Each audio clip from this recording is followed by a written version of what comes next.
brought to you by V-Guard.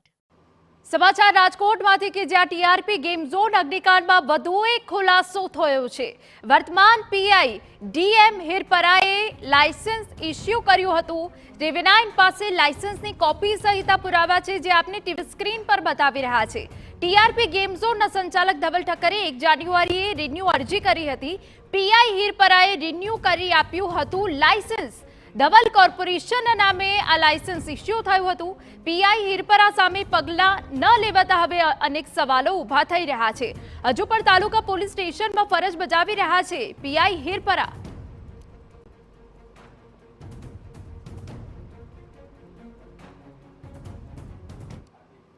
તો PI Hirpara સામે પગલાં ન લેવાતા હવે અનેક સવાલો ઊભા થયા છે। અમારા સંવાદદાતા રોનક મજેઠિયા વધુ વિગત આપી રહ્યા છે। રોનક, પોલીસ વિભાગની વધુ એક બેદરકારી લાલિયાવાડી સામે આવી છે કે જ્યાં લાયસન્સને ઇસ્યુ કરી દેવામાં આવ્યું પણ તપાસ કરવામાં ન આવી, અને જો તપાસ એ સમયે કરવામાં આવી હોત તો આટલો મોટો અગ્નિકાંડ ન સર્જાયો હોત।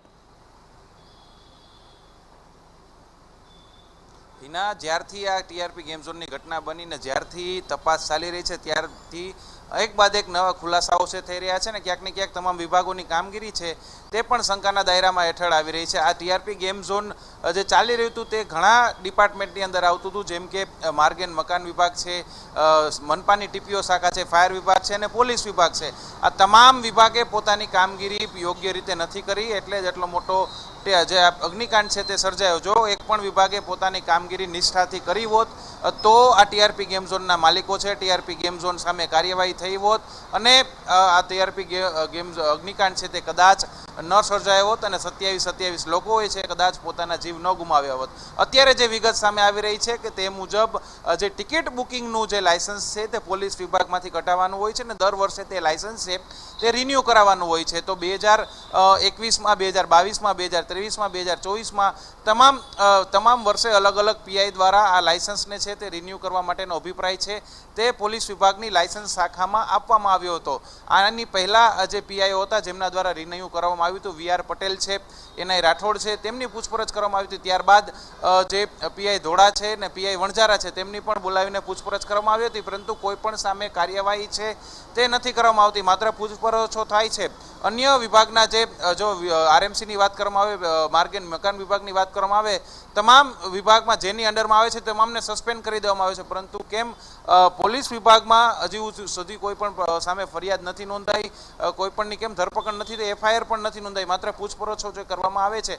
અત્યારના જે વર્તમાન પીઆઈ છે તેમણે પણ 2024માં આ લાયસન્સ છે તે રિન્યુ કરવા માટેનો અભિપ્રાય લાયસન્સ શાખાના પીઆઈને આપેલો હતો, અને આ જે કોપી છે લાયસન્સના જે રિન્યુની તેમાં ખાસ ઉલ્લેખ છે કે ગત વર્ષમાં જો કોઈ એ પ્રકારની બાબતો આ ટીઆરપી ગેમ ઝોનમાં બની હોય તે જોઈને અભિપ્રાય આપવો હતો। ગત વર્ષે એટલે કે 2023માં આ ટીઆરપી ગેમ ઝોનમાં આગ લાગી હતી, તે કેમ ધ્યાનમાં ન આવ્યું, તે કેમ પીઆઈએ, વર્તમાન પીઆઈ છે હિરપરા, તેમણે ધ્યાનમાં ન લીધું, તે સૌથી મોટો સવાલ છે ને આ બાબતે આ પ્રકારના જે લાયસન્સો રિન્યુ કરવાના હોય છે તે બાબતે એક ચર્ચા એવી પણ થઈ રહી છે ને અનેકવાર સામે આવતું હોય છે કે પોલીસ વિભાગ હોય કે પછી કોર્પોરેશનનો ટીપીઓ વિભાગ હોય કે ફાયર વિભાગ હોય, તમામ જગ્યાએ રૂપિયા ખવડાવાતા હોય છે અને રૂપિયા આપીને જ આ પ્રકારના લાયસન્સો છે તે રિન્યુ થતા હોય છે, તે કાઢી આપવામાં આવતા હોય છે। શું પીઆઈ હિરપરાએ પણ કોઈ પણ પ્રકારની આર્થિક લેવડ દેવડ કરીને આ લાયસન્સ રિન્યુ કર્યું હતું તે સૌથી મોટો સવાલ છે। કેમ હજુ સુધી હિરપરાની પણ પૂછપરછ છે તે નથી કરવામાં આવી, તેમની અટકાયત નથી કરવામાં આવી, તેમની ધરપકડ નથી કરવામાં આવી અને હજુ સુધી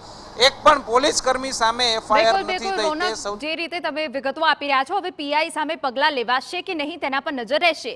ટીઆરપી ગેમ ઝોન અગ્નિકાંડના મામલે વધુ એક ખુલાસો થયો છે।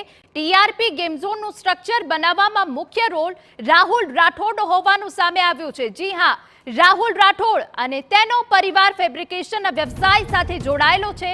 રાહુલ રાઠોડ અને અન્ય માણસોએ સાથે મળીને ગેમ ઝોનનું સ્ટ્રક્ચર બનાવ્યું હતું। ગેમ ઝોનના સ્ટ્રક્ચરમાં મોટા પ્રમાણમાં એલ્યુમિનિયમનો ઉપયોગ થયાની શક્યતા છે। પોલીસ દ્વારા એફએસઆર રિપોર્ટની હવે રાહ જોવાઈ રહી છે। લોખંડ કરતા એલ્યુમિનિયમ સહેલાઈથી પીગળી જાય છે। રાહુલ રાઠોડ હાલ પોલીસ કસ્ટડીમાં છે। તમારા સંવાદદાતા રોનક વધુ વિગતો આપી રહ્યા છે, તેઓ જોડાયેલા છે। રોનક, રાહુલ રાઠોડ કે જેને આ સમગ્ર સ્ટ્રક્ચર તૈયાર કર્યું હતું, એલ્યુમિનિયમનો ઉપયોગ કરવામાં આવ્યો, લોખંડનો ઉપયોગ ન કરવામાં આવ્યો, આ મોટી બેદરકારી સામે આવી। રોનક,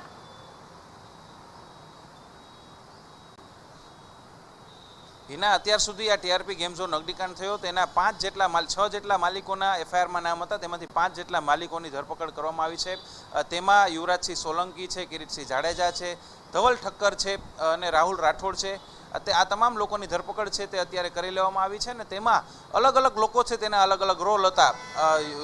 ધવલ ઠક્કર છે, તેના નામે આખું લાયસન્સ ને તે બધું ચાલતું હતું. અને જે રાહુલ રાઠોડ છે તેનો પરિવાર છે તે ફેબ્રિકેશનના વ્યવસાય સાથે સંકળાયેલો હોવાનું સામે આવી રહ્યું છે.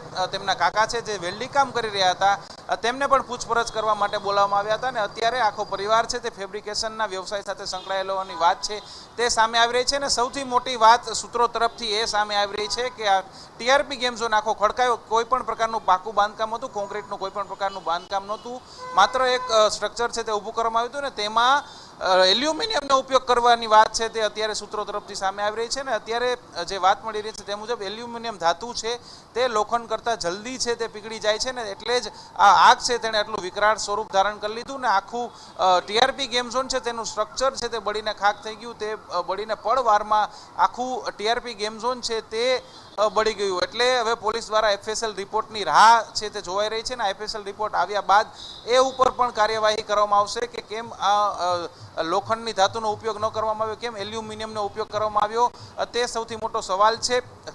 હવે રાહુલ રાઠોડ ઉપર પણ કઈ પ્રકારની કાર્યવાહી થઈ છે, શું તેના ઉપર કોઈ અલગ પ્રકારની કલમ ઉમેરવામાં આવે છે કે કેમ, જે જોવું મહત્વનું રહેશે. પરંતુ અનેક બેદરકારીઓ છે તે વારંવાર માલિકોની સામે આવી રહી છે. વિભાગોની અલગ અલગ જે વિભાગો જોડાયેલા છે તેની પણ સામે આવી રહી છે. અને આવનારા સમયમાં કયા પ્રકારના પગલાઓ લેવાય છે, કયા પ્રકારની કાર્યવાહી થાય છે, તે જોવું ખૂબ જ મહત્વનું રહેશે. બિલકુલ રોનક, જોવાનું એ રહેશે કે પીઆઈ હીરપરા ઉપર ક્યારે પગલાં લેવામાં આવે છે. અને જ્યારે એલ્યુમિનિયમનું આખું સ્ટ્રક્ચર ઊભું કરવામાં આવ્યું હતું, પોલીસ દ્વારા હવે માત્ર એફએસએલ રિપોર્ટની રાહ જોવાઈ રહી છે.